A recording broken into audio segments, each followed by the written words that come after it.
आगामी लोकसभा निवडणुकीच्या पार्श्वभूमीवर मराठा आरक्षणाच्या लढाईसाठी संघर्ष योद्धा मनोज जरांगे पाटलांच्या समर्थकांनी आता सरकारला कोंडीत पकडण्यासाठी नवी योजना आखली आहे।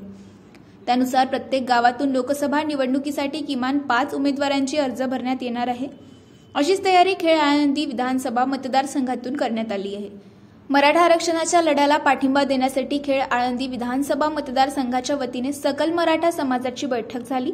या बैठकीमध्ये सरकारने आरक्षणासंदर्भात घेतलेल्या निर्णयाच्या निषेधार्थ शिरूर लोकसभा मतदारसंघातून 100हून अधिक उमेदवारी अर्ज भरण्याचा संकल्प करण्यात आलाय।